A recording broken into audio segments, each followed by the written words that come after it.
Hello, नमस्कार सभी को, मेरा बहुत बहुत नमस्कार।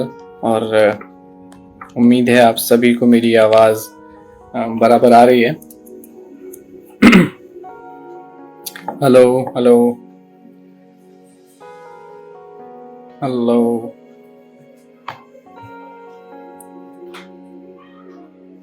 आप आइए, आप सभी का बहुत बहुत स्वागत है। इस्तकबाल। जब तक आप साथ में जुड़ेंगे तब तक मैं ज़रा सा आपका कुछ इंतज़ार कर लूं और एक बार देखते हैं हमें किस किस मौजू पे आज बात करनी है, किस किस टॉपिक्स पर। आज हिंदुस्तानी पोइट्री के लिए हम यहाँ सब जुड़े हैं और PWO की ये बहुत ही ख़ास पहल और बहुत ही उम्दा उनका नज़रिया हिंदुस्तानी पोइट्री सीखने सिखाने को लेकर। आप सबका बहुत बहुत स्वागत है। आइए एक बार थोड़े से लोग जुड़ जाएं और मैं भी नाम के जरिए आपकी शख्सियत एक बार देख लूं, समझ लूं और फिर हम कुछ बातचीत करेंगे हिंदुस्तानी पोइट्री पर।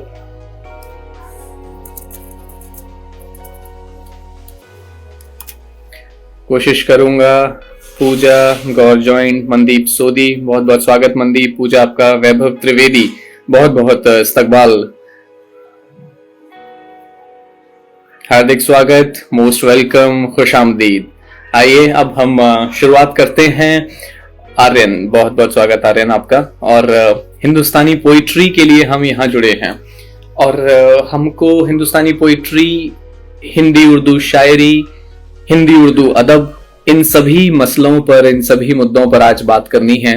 और एक वर्कशॉप का नाम हालांकि इसे दिया गया है कि हम वर्कशॉप में कुछ सीखें, कुछ सिखाएं, कुछ मैं अपना जो भी शौक है, अपना जो भी इल्म है वो आपके साथ साझा करूं। जो आपकी जो भी ज्ञान है और आपकी जो भी इस चीज को लेकर जुनून है, आप मेरे साथ अपना जुनून साझा करें। तो कोशिश रहेगी। तो सबसे पहले जी बहुत बहुत स्वागत। हेलो हेलो हेलो सक्षम, हेलो एवरीवन, हेलो।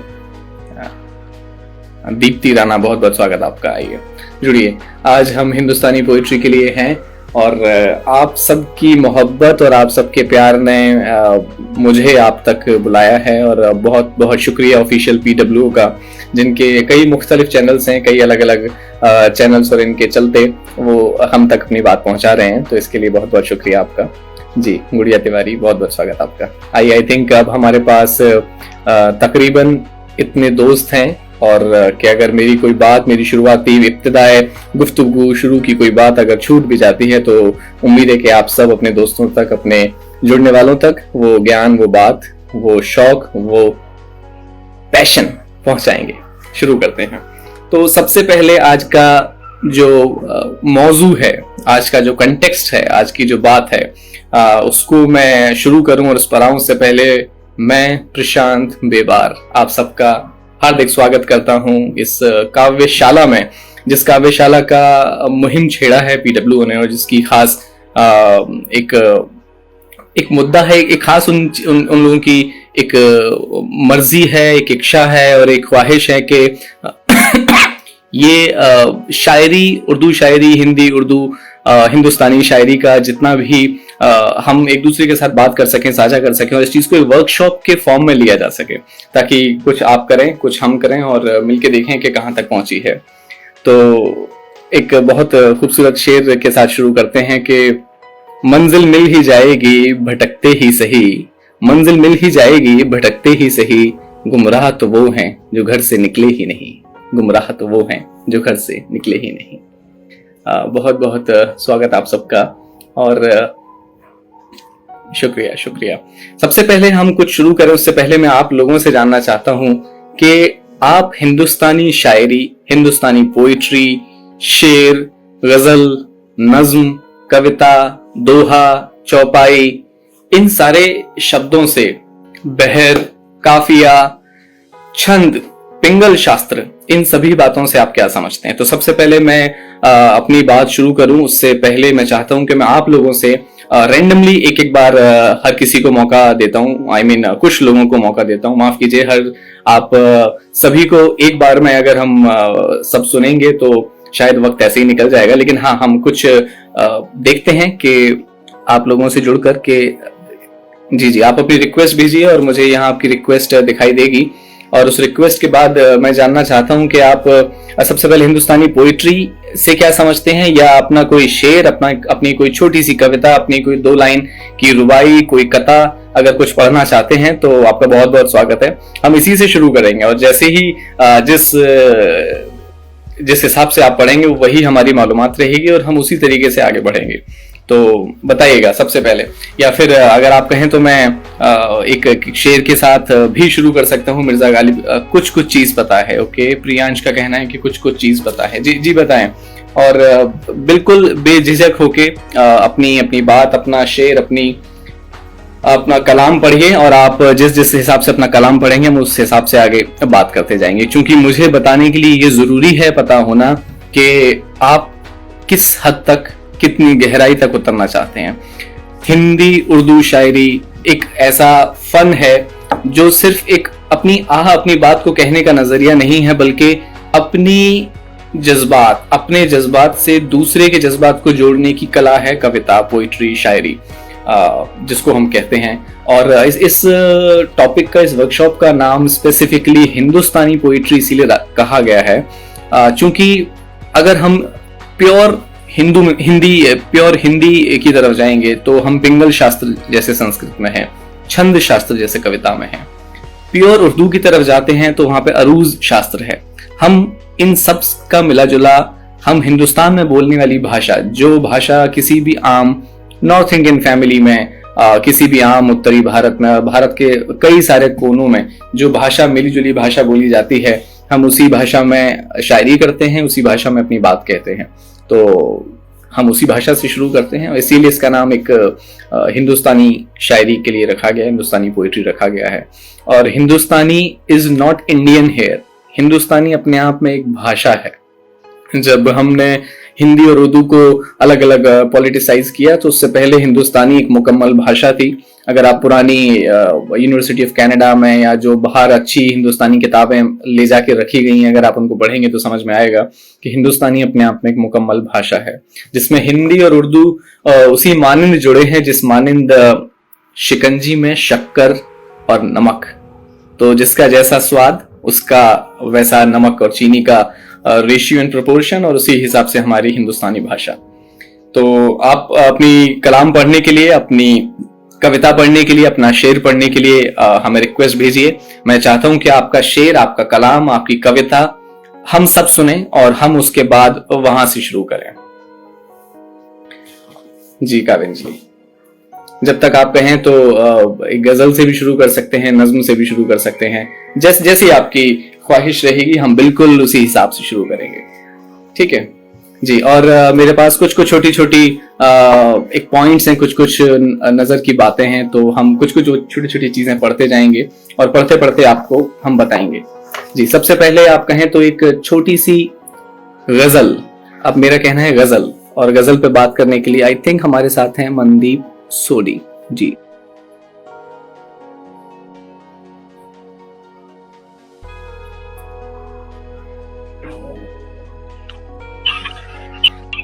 बहुत स्वागत है जी आपका। नमस्कार। First of all thank you for the session. Secondly बहुत शुभकामनाएं आपकी किताब के लिए। Just started reading it and thoroughly looking forward to the interesting parts of it। कहीं ना कहीं बहुत सारे जिस तरीके से आपने स्टार्ट किया कि नज्म या फिर छंद, तो बहुत सारी चीजों से ताल्लुकात है हमारा, बहुत सारी चीजों से नहीं। क्या होता है कि जैसे अगर मैं अपनी शख्सियत से, अपनी तरफ से बात करूं तो मेरा कैसा है, जस्ट बिडिंग राइटर। वो स्टार्टेड राइटिंग जस्ट कि आपसे बात हुई and then I started up. तो whatever things I had, whatever thoughts I have, whatever feelings I have shared, और आपने कुछ वाक्य शुरू किया है मेरे से या कोई वाक्य शेयर किया, तो कहीं ना कहीं हम उस दौर से गुजर चुके होते, तो कहीं ना कहीं आपको बैकवर्ड फ्लैशबैक होता है। तो यू स्टार्ट राइटिंग कि चलो एक थॉट आया है, इसे लिख दिया जाए, कहीं ना कहीं छूटे ना। तो उस चक्कर में मैंने मैं जिस तरीके से अपने बात है, कुछ 3-4 लाइनों का एक नुस्खा है जो पुराना हमारा है और हम अक्सर अपने दोस्तों के साथ बोलते हैं। तो नॉर्मली जिस तरीके से हम बात कर रहे हैं, तो हम शुरुआत तो हमारे अजनबी की तरह हुई है, करेक्ट। सो अब हम, हालांकि हम एक ही पोएट्री फॉर्म में है, एक ही पोएट्री फॉर्म से जुड़े हुए हैं, तो इट्स लाइक कि हमारा रिश्ता आपके साथ एक रिश्ता बन गया। बट अगर हम कहें उससे पहले तो हम आप अजनबी थे, तो उसी तरह अजनबी थे गए, तो उसके ऊपर एक वाक्य लिखा था, रिश्तों की शुरुआत अक्सर अजनबियों की तरह होती है, और कुछ रिश्तों में तब्दील होते हैं और कुछ की उल्फतों सी रह जाती है। एक ऐसी मुलाकात उस अजनबी की से हुई थी, दीदार जिसका हम अक्सर लंच के टेबल पे किए, दीदार जिसका हम अक्सर लंच के टेबल पे किए करते थे, इन तो से सच्ची दोस्ती का काम, हम तो अपना दिल ही हार गए। तो ये एक मुलाकात है जो किसी ने किसी के साथ शेयर किया था, वो हमने लिखा। तो this one of the rare we I say कि एक छंद है जिसे मैं छंद ही कहूंगा, बिकॉज एक वाक्य एक मोमेंट है जो छूट गया वहां, उसके बाद कभी आया नहीं। तो अब बाकी हम what I have also mention in book when we were writing editions of session, तो तब भी मैंने लिखा था कि I am looking forward to the description of points, कि कहाँ क्या क्या पॉइंट्स कैसे पेश किया जाता है, और लय की बात की जाए तो लय को कैसे सेट किया। बिल्कुल और बिल्कुल बिल्कुल लय को कैसे सेट की जाए, ये आपका ही ख्याल है, और साथ साथ आपके साथ साथ बहुत सारे लोगों का है कि अच्छा, इसमें जो आपने एक बात कही कि छंद है, छंद मैं आपके जरिए सबको सब तक ये बात पहुंचाना चाहता हूं कि छंद होता है मात्रा, गणना और वर्ण को मिलाकर एक ऐसा नपा तुला, वो जिसको कि गाया जा सके, जिसमें कि गेयत्मकता हो, जिसमें कि गति हो, जिसमें लय हो। तो ये जिसे हम जैसे कहना चाहिए कि ये आपने एक मूवमेंट लिया, उस मूवमेंट को मंजर निगारी की, आपको जो देखा, आपको जो समझ आया, आपने जो फील किया, उसे अपनी भावनाओं को उतार दिया। तो ये भावनाओं से ओत प्रोत कुछ कलाम था, कुछ लफ्ज थे। अब हमारा जो पर्पस है वो है इसी आपकी इन्हीं सारी भावनाओं को एक ऐसे शिल्प में ढाल देना कि आप उसको गा सकें। ठीक है, तो अब बिल्कुल बहुत बहुत शुक्रिया मनदीप आप हमारे साथ जुड़ने का और हमारे साथ साझा करने का। बिकॉज आप जैसा सोच रहे हैं, आपके जैसे ख्याल हैं, वैसे ही आप जैसे जितने लोग हम सबको सुन रहे हैं, उन सबके भी उसी मौजू पर, उसी कंटेक्स्ट पर ख्याल हैं। बहुत शुक्रिया। Thank you so much. Thank you. तो ये थे हमारे साथ मनदीप। अब हम एक दो लोगों को और पूछते हैं और एक जानना चाहते हैं कि वो क्या जानते हैं और क्या हमारे साथ इस काव्यशाला में क्या समझते हैं। जैसे मनदीप ने हमें बताया कि वो चाहते हैं कि अपनी इस भावनाओं को और शिल्प में ढालें, और इसलिए स्वागत। वीडियो ऑफ नहीं कर सकते? धन्यवाद। आप चाहें तो स्वागत कर सकते हैं, अदरवाइज हमारे दर्शकों को और हम में से किसी को भी कोई हर्ज नहीं है। ओके जी जी, धन्यवाद सर, क्योंकि मुझे नहीं पता था कि मैंने पहली बार इस पे लाइव पे आपका रिक्वेस्ट किया। बहुत बहुत धन्यवाद, क्योंकि इतने सारे लोग थे, मुझे नहीं पता था इतना जल्दी आप एक्सेप्ट करोगे। आप बिल्कुल निश्चिंत रहें, घबराने की कोई जरूरत नहीं है, आप महफूज हैं, बहुत सलामत हैं, आपके ख्याल हम सब लोगों के बीच में सलामत हैं। तो जी फरमाएं, क्या क्या कहना चाहते जी? मैं भी अभी जैसे सर ने खुद ही बताया कि वो इतने बड़े लेखक लोग जब कहते हैं कि हमने अभी शुरू किया, मैंने शुरू करने को तो बचपन में ही कर दिया, और यही मेरा प्रोफेशन भी है, मैं लैंग्वेज की शिक्षिका हूँ। लेकिन हम हमेशा खुद को बर्डिंग ही बताते हैं, अभी ही शुरुआत हुई है ऐसा लगता है। तो कुछ गजल लिखने की भी अभी शुरुआत की है, पर जैसा आप कहते हैं वो उनके नाम भी मैं भूल जाती हूँ जो लास्ट में सारे नाम भूल जाती हूँ, क्षमा कीजिएगा। मैं मदद करता हूँ जी, बताएं क्या कहना है, बिकॉज आपके जरिए हम बहुत लोगों तक पहुंचेंगे जी। आपका जो अंतिम में वो लाइन यूज होता है ना गजल में, उसको क्या कहते हैं? मक्ता। मक्ता जी, जी तखल्लुस कहते हैं। जी जी, तखल्लुस। तो वो थोड़ा बहुत सीखा है, पर वो नाम याद नहीं रहते हमें। तो 2-4 गजलें लिखी, गाने की कोशिश भी की, तो कुछ लोगों ने कहा कि आपकी आवाज में दम है, तो आप संगीत सीखिए पहले, फिर लय में प्रयास कीजिए। तो संगीत सीखने की भी कोशिश कर रही हूँ अभी, ताकि गजल को गा पाऊं। तो गजल अभी मैं सोच रही हूँ तब तक कोशिश ना करूं जब तक कि सीख ना लूं, संगीत सीख ना लूं। अभी एक छोटी सी नज़्म है जो मैंने लिखी है, फ्री एक्सप्रेशन, मतलब फ्री वर्ड्स में लिखा है। क्या ही हो गया अगर दिल की बात जुबां पर आ जाए, क्या ही हो गया अगर दिल की बात जुबा पर आ जाए? क्या हमारी बात से आसमान धरती पे आ गिरेगा, या फिर सूरज चांद की जगह कोई और ले लेगा? क्या समंदर का जल धरती की गोद में कहीं खो जाएगा? जाने कैसे समझाऊं ढीठ दिले नादान को, इसके कुछ कहने या न कहने से कुछ न बदलेगा। नजरिया हर किसी का जैसा है वैसा ही रहेगा। कोई इसे समझे ऐसी उम्मीद बेबुनियाद होगा। खोया है हमने बहुत, रोए हैं वर्षों अपलक हमारे नैन, पर कोई नहीं था जो समझाता कहाँ मिलेगा चैन। न जाने कितनों के आगे शीश झुका गुजारे दिन रैन, पर कहीं उस मन को ठंडक न मिली, वो रहा बेचैन। देर से ही पर इस बेजुबा को समझ में आया कि खुद को खुद के सिवाय और कोई भी न समझ पाया। तब स्वयं को स्वयं से प्रेम करने को उकसाया, हारे हुए मन को प्यार से जीवन जीना सिखलाया। आज जीवन का आधा सफर तय कर चुके हम, हर मोड़ पर टूटते जुड़ते हुए आगे बढ़ते रहे हम। कईयों ने साथ देने को हाथ दिखाया जरूर, पर वो हाथ देखते ही देखते ओझल हो गए।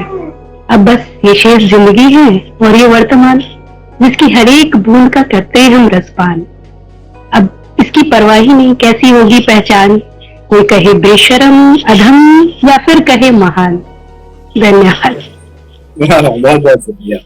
तो जी, अब आप बहुत खूबसूरत पढ़ा सबसे पहले आपने, और इस के बारे में आप हमें बताइए कि आप जो आपने एक रचना लिखी है, इस रचना को आप क्या समझती हैं? पहले तो आप उम्मीद है कि ये समझती है कि ये गजल नहीं है, तो जी, ये बिल्कुल गजल नहीं है, वो मैंने पहले ही कहा। कोशिश जरूर करी, इसलिए मैंने वो पढ़ा ही नहीं गजल अभी। बिल्कुल, सारे दर्शक बता दें कि वो अगर अपने कुछ अशार लिखते हैं और दो दो लाइन में करके अगर उसे पढ़कर कहते हैं गजल है, तो गजल नहीं है, जैसा कि हमारे साथ जी ने साझा किया। जी, तो आप इसे क्या कविता कहती हैं, नज्म कहती हैं, आप इसे क्या कहते हैं? टी वर्ड्स को हिंदी में क्या कहेंगे? मुक्त रचना, जिसमें मतलब छंदबद्धता की कोई गुंजाइश नहीं है। बस कहते हैं ना, कवि को कभी बांधा नहीं जा सकता किसी छंद में या किसी लय में। तो कभी कभी ऐसी ही जब कोई भावना निकल के आती है तो वो बिना लय के प्रवाहित हो जाती है, वही मुक्तक है। और अगर इजाजत दे तो, अगर किसी और के बाद अगर आप इजाजत दे, कोई एक दो लोग अगर बोलना चाहे, उसके बाद में एक गजल बस आप लोगों की राय जानूंगी फिर, कि अगर मुझे कहीं चांस मिल सकता है गाने का या आगे बढ़ने का इसमें। बिल्कुल जुड़े रहिए, हम एक बार और एक दो लोगों को सुन लें और उसके बाद हम फिर अपनी दोबारा जुड़ते हैं। सीरीज लंबी है, जी, साथ रहेंगे तो हम प्रोग्रेस देखते रहेंगे। बहुत बहुत शुक्रिया। जी, धन्यवाद।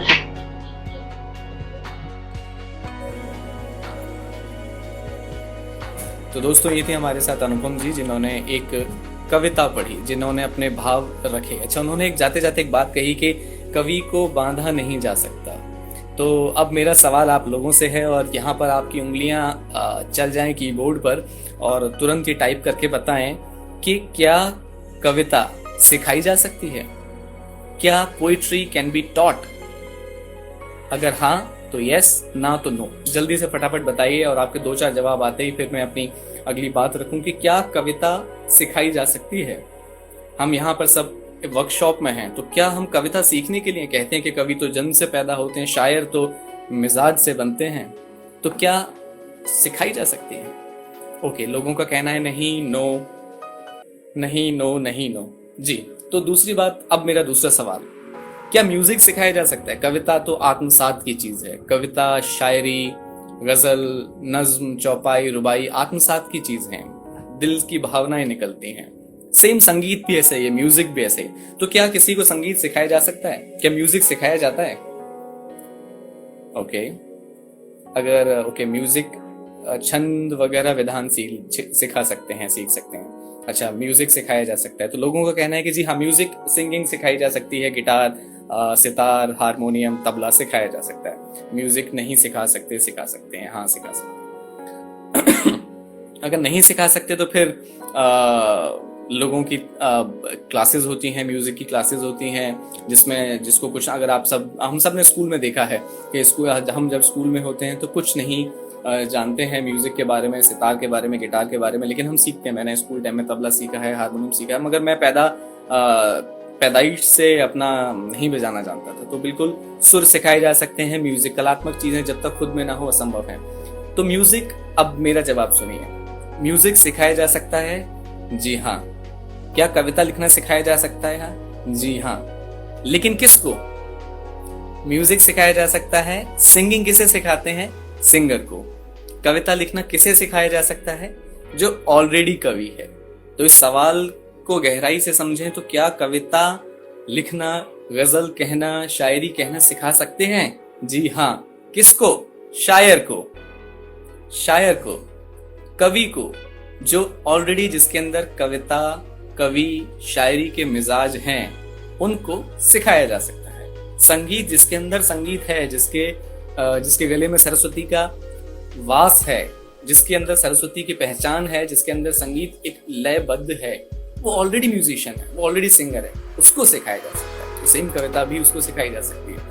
और दूसरी बात उन्होंने कही कि कवि को बांधा नहीं जा सकता। जी, इस बात में मैं एक बात कहना चाहूंगा कि छंद की विधा, अरूज का ज्ञान, गजल कहने की शिक्षा, इन सब का इल्म बहुत जरूरी है अगर आप एक अच्छे लेवल से, एक अच्छे गहराई से किसी चीज को सीखना चाहते हैं। शुरुआती दौर में हम अपनी बातें कहते हैं बिना किसी विधान के, बिना किसी नॉलेज के, और हमें लगता है कि शायद यही शायरी है। ऐसा नहीं।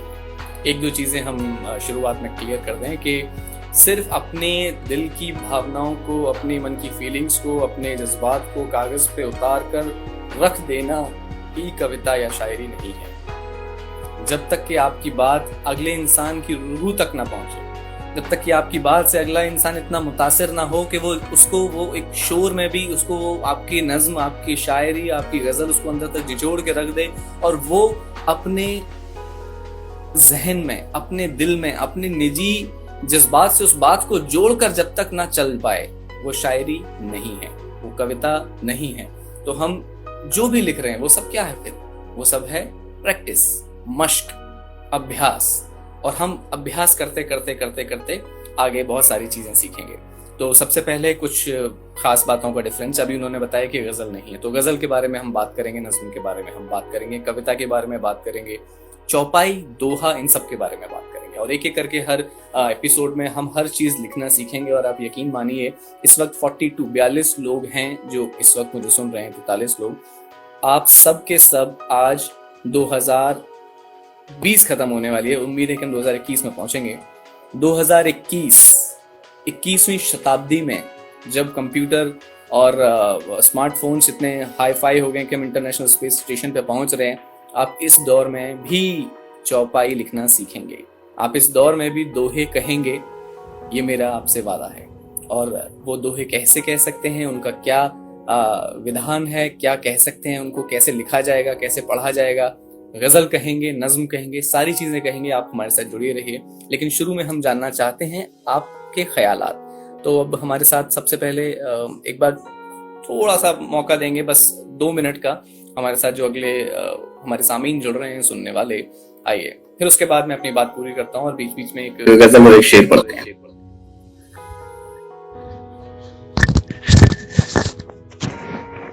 हेलो, बहुत स्वागत है। नमस्कार सर, आई होप मेरी आवाज क्लियर आ रही होगी। बिल्कुल। सो सॉरी, थोड़े इशू के लिए मैं कैमरे के सामने नहीं आ सकती, आशा है इसकी कोई प्रॉब्लम नहीं होगी। Okay, thank you so much. अभी आपने एक बहुत ही अच्छा सा सवाल पूछा था, क्या हम संगीत सीख सकते हैं, क्या हम लिखना सीख सकते हैं। तो मैं अपना एक एक्सपीरियंस आपके साथ शेयर करना चाहूंगी और बाकी लोगों के साथ भी शेयर करना चाहूंगी। मैं बचपन से लिखती हूँ, मेरी उम्र है, बचपन से ही थोड़ा ज्यादा मुझे लिखना आने वाली है। एंड मुझे गजल लिखना सीखना था। एंड मैं शायरी करती थी टूटी फूटी, जैसे सभी करते हैं शुरुआत में।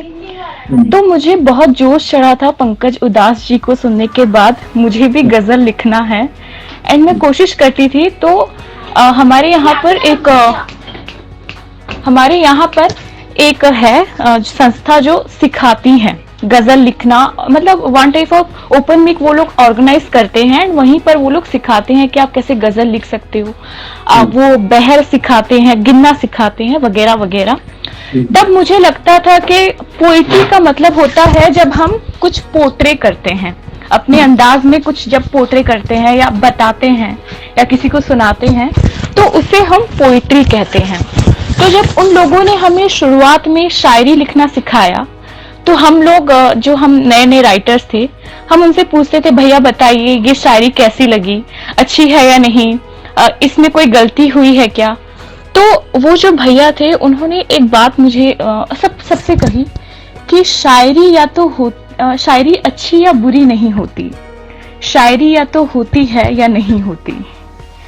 एंड वो चीज मैं सभी से कहना चाहूंगी कि अगर आप में एक्सेप्टेंस करने की मतलब है कैपेबिलिटी, और आप सीखना चाहते हैं, आप उस चीज के बारे में जानना चाहते हैं, तो आप वो जरूर, आपको अगर कोई गाइड, सिर्फ आपको गाइड कर सकते हैं, ऐसा नहीं कि वो आपको हाथ पकड़ के सिखाएंगे कि नहीं ऐसे लिखते हैं।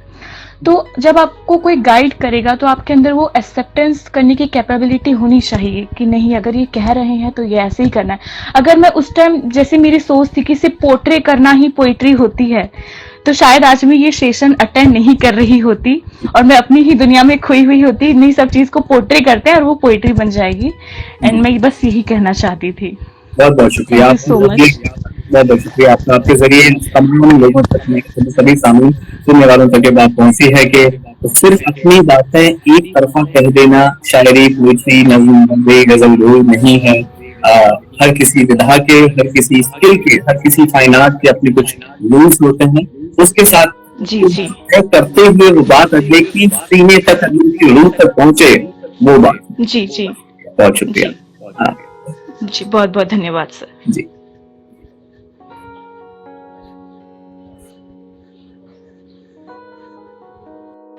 तो दोस्तों, जी ये हमारे साथी अंकिता, जी हाँ, अभी सबको मौका मिलेगा। तो बस ये थोड़ा सा शुरुआती दौर था, हमारी बातचीत की शुरुआत थी, तो हम ज़रूर ये जानना चाहते थे कि आप सब इस सेशन से क्या एक्सपेक्टेशन रखते हैं और आप अपनी बात को, आप खुद कितने गहरे पानी में हैं कि मैं आपको और कहाँ तक लेके चलूँ। अब इसी बात से मुझे एक अपना एक शेर याद आ गया। एक मतला पढ़ता हूँ और अभी हर बात का, हर लफ्ज़ का, हर अल्फाज का मैं मानी और मतलब आपको बताता चलूँगा। ये शुरुआत है और आप लोगों से बातचीत हुई और कई सारे शब्द मुझे कानों में ऐसे लगे कि शायद वो आप तक बताना बहुत ज़रूरी है। हमारा प्रोनंसिएशन, हमारा उच्चारण, हमारा तलफ़ुज़ जैसा है वो बहुत ज़्यादा ख़ास है, वो बहुत ज़्यादा मैटर करता है इस बात से कि हम कैसी शायरी करेंगे। क्योंकि अगर आप गज़ल कहना चाहते हैं तो गज़ल में सारा का सारा ज़ोर, सारा का सारा ध्यान इसी बात पे है कि आप उस शब्द को, उस लफ्ज़ को कैसे कहते हैं। तो आइए चलते हैं, और इस चलने पर मुझे एक शेर याद आया, एक मतलब पेश करता हूँ, मुलाहिज़ा फरमाइएगा, मतलब गौर फरमाइएगा, ज़रा ध्यान से सुनिएगा, पे अटेंशन। हौसले परवाज़ को तुम उस गगन तक ले चलो, हौसले परवाज़ को तुम उस गगन तक ले चलो, आखिरी एक सांस है बस उस चमन तक ले चलो। हौसले परवाज़ को तुम, अभी आप सबका हौसला है और इतना ज़्यादा है कि हम गज़ल कहें, हम शायरी करें, हम नज़्म निगारी करें, तो आप सबके हौसले की नज़र करता हूँ ये शेर मतलब कि हौसले परवाज़ को तुम उस गगन तक ले चलो, आखिरी एक सांस है बस उस चमन तक ले चलो। इस पराई छाँव में अब धूप लगती है यहाँ, रेत में घर है मेरा मुझको वतन तक ले चलो, रेत में घर है मेरा मुझको वतन तक ले चलो। रफ्ता रफ्ता दुनिया के मिटने का कुछ एहसास है, रफ्ता रफ्ता दुनिया के मिटने का कुछ एहसास है, जल्दी जल्दी तुम मुझे दरे मिलन तक ले चलो, जल्दी जल्दी तुम मुझे दरे मिलन तक ले चलो। हंस के, आखिरी शेर सुनिए इसका, हंस के फिर रूमाल से चेहरा छुपाना याद है। कई लोगों की अदा होती है कि हंसते वक्त चेहरा ढक लेते हैं। हंस के फिर रूमाल से चेहरा छुपाना याद है, देखने की इस तलब को तुम कफन तक ले चलो, हौसले परवाज को तुम उस गगन तक ले चलो। बहुत बहुत शुक्रिया, बहुत शुक्रिया। जी, ये एक मेरी गज़ल के कुछ शेर और एक मतला पढ़ा था मैंने, तो बहुत शुक्रिया आपका। जी, अब हम चलते हैं बेसिक वर्ड्स की तरफ। अब हम शुरू करते हैं अपने दौर को, अपने इस सेशन को। जी, आपकी गज़ल पढ़ने की रिक्वेस्ट को मैंने नज़र कर लिया है। हम लास्ट में जैसे ही थोड़ा सा वक्त हमारे पास बचेगा, हम बिल्कुल सबको कोशिश करेंगे कि थोड़ा थोड़ा मौका दिया जाए, और सेशन लंबे चलेंगे, बहुत आगे तक हम पढ़ेंगे। और आखिरी शेर लाजवाब, बहुत बहुत शुक्रिया आपका। बहुत सारे शेर हैं, बहुत सारी गज़ल हैं, बहुत नज़में हैं। हम इस सफ़र में चलते रहेंगे, पढ़ते रहेंगे। सबसे पहले हम शुरू करते हैं हिंदुस्तानी शब्द की तरफ। हिंदुस्तानी शब्द में हिंदी उर्दू का मिक्सचर है, और आप अपनी बात जो भी कहना चाहें वो कमेंट के ज़रिए मुझ तक पहुँचाइए। अपनी उंगलियों को ज़रा सा काम पे लगाइए और जहन में और दिल में ये बात पहुँचाइए कि सबसे पहले मैं भाषा पर बताई। और भाषा में कई सारे लफ्ज़ हैं, और हमारी हिंदी उर्दू भाषा अलग अलग बहुत सारे भाषाओं से, पुर्तगाली से, अरबी भाषा से, पर्शियन से जिसे फ़ारसी कहते हैं, और बहुत सारी भाषाओं से, संस्कृत से बहुत सारे शब्द लेती है। और ये उर्दू का जन्म हुआ है हमारे ही हिंदुस्तान में, आगरा में, और अलग अलग काव्य बने, पद्य बने, गद्य बने। अब भी किसी ने कहा कि शायर को बांधा नहीं जा सकता, कवि को बांधा नहीं जा सकता। मैं बिल्कुल यकीनन आपकी बात से बिल्कुल सामीन हूं कि हाँ, बिल्कुल नहीं बांधा जा सकता। लेकिन अगर भावनाओं को नहीं बांध सकते, लेकिन शिल्प में ढलना एक कला है। शिल्प को बांधा जा सकता है, विधा को बांधा जा सकता है, स्किल को बांधा जा सकता है, लेकिन भावनाओं को बांधा नहीं जा सकता। बिल्कुल सही बात है। हमको इन्हीं भावनाओं को एक तय मीटर में, एक तय विधा में, एक रूल्स को फॉलो करते हुए चलना है, ताकि एक प्रोफेशनल राइटिंग में और एक एमेच्योर राइटिंग में हम अंतर साफ साफ पता कर सकें। ठीक है, तो सबसे पहले हिंदी में कई सारी चीजें हैं। जब हम हिंदी पोइट्री में चलते हैं, मैं कोशिश करूंगा कि आपको एक तरफ ये बताता चलूं कि उर्दू शायरी में इससे रिलेटेड क्या होता है, और उसी तरह साथ साथ बताता चलूं कि हिंदी कविता में इसके एनालॉगस में, इसके बराबर में और इसके जैसी चीज़ें में क्या है। तो इस तरीके से शुरू करते हैं। सबसे पहले मोस्ट इम्पॉर्टेंट जो लोगों को ये डाउट होता है, कई सारी चीज़ें, कि गज़ल क्या है, नज़्म क्या है। क्या गज़ल में कुछ भी कहें जो हम लय में कहें वो गज़ल है? क्या कुछ भी चीज़ जो हम लय में नहीं कह रहे हैं वो नज़्म है? तो सबसे पहले मैं आपको बताऊं कि नज़्म के मानी है मोती की तरह पिरोना। नज़्म के मानी है मोती की तरह पिरोना या मोती पिरोना। अब मोती पिरोना जैसे कला है कि एक मोती डालना, फिर दूसरा मोती डालना, तीसरा मोती डालना, उसी तरह जब आप ख्याल के मोती, जब आप अपने थॉट्स के मोती एक शब्दों के धागे में डालते चले जाते हैं, उसके बाद जो एक मुकम्मल रचना बनती है, जो शुरू से लेके अंत तक, जिसकी रूह एक है, जिसका कंटेक्स्ट एक है, जिसमें कहने वाली और एड्रेस की जाने वाली बात एक है, हम उसको नज़्म कहते हैं। तो फिर गज़ल क्या है, और गज़ल की हिस्ट्री क्या है, और गज़ल को लिखना कैसे है? तो सबसे पहले हम आते हैं गज़ल क्या है। बहुत से लोग कहते हैं कि गज़ल के मानी है, और पुरानी इसकी डेफिनेशन ये मानी गई कि गज़ल के मानी है महबूब से बात करना, महबूब से गुफ्तगू करना, महबूब के बारे में बात करना। तो जब महबूब से बात करना इसके मानी माना गया, तो महबूब से हम कैसी बात करेंगे? प्यार भरी बात करेंगे। तो उसमें बहुत सारी जो शुरू की इब्तिदाई गज़ल हैं, आप शुरू की देखिए, जब गज़ल की शुरुआत हुई तो उसमें प्यार मोहब्बत की बातें रखी गई और वही बातें कही जाती थी। धीमे धीमे जब गज़ल ने अपना सफ़र तय किया, और गज़ल एक अरबी शब्द है, अरब से निकली है, लेकिन उसने जब ईरान में पहुंची तो एक बहुत ही डिफरेंट तरह का उसको कंटेक्स्ट मिला, एक ज़मीन मिली, बहुत मुकम्मल हुई। उसके बाद जब वो हिंदुस्तान आई, और हिंदुस्तान आने के बाद जब हमारी भाषा में वो मिश्रित हुई, और हमारी भाषा में, हमारे एक्सेंट में, हमारी लोकल लैंग्वेजेस में मिलने के बाद जो गज़ल के मानी बढ़े, वो फिर अमर हो गई। और इस कंटेक्स्ट में आने के बाद आज के दौर में भी, 21वीं शताब्दी में भी, गज़ल एक बहुत मुकम्मल, एक बहुत ही एक कहना चाहिए एक बहुत कंटेक्चुअल चीज़ है आज के टाइम में भी। सेम नज़्म भी। तो ये रहे नज़्म और गज़ल। और गज़ल से अगर के मानी है, अगर महबूब से बात करना, तो मैं ये समझता हूँ कि महबूब से फिर कौन सी बात नहीं कर सकते। हर तरह की बात कर सकते हैं। आप अपने महबूब को ये भी तो बता सकते हैं कि भाई देश में देखो क्या क्या हो रहा है और कितनी आजकल महंगाई बढ़ गई है और ये है और वो, और कितनी चीजें चल रही हैं, नेताजी कैसे कर रहे हैं, ये है वो। तो इस पर एक अदम गोंडवी साहब का एक शेर है, वो सुनिएगा। मैं कोशिश करूंगा कि आप उर्दू के शायर तो आपने पढ़े हैं और आप उनको जानते हैं, गालिब, मीर सबके बहुत पसंदीदा हैं। गालिब का जो शेर है कि हजारों ख्वाहिशें ऐसी कि हर ख्वाहिश पे दम निकले, बहुत निकले मेरे अरमान लेकिन फिर भी कम निकले। तो बहुतों को याद है, जगजीत सिंह ने गाया है, गजल में है और लोग खुश हैं। मीर का मुकम्मल शेर है कि पत्ता पत्ता बूटा बूटा हाल हमारा जाने है, जाने न जाने गुल ही न जाने बाग तो सारा जाने है। जो एक लय है, एक रवानी है, सब इससे बहुत वाकिफ हैं। मैं अदम गोंडवी साहब का, अदम गोंडवी हिंदी के गजलकार रहे और उनका एक शेर है जो कि आप उसका मौजू देखिएगा, आप उसका कंटेक्स्ट जरा सुनिएगा।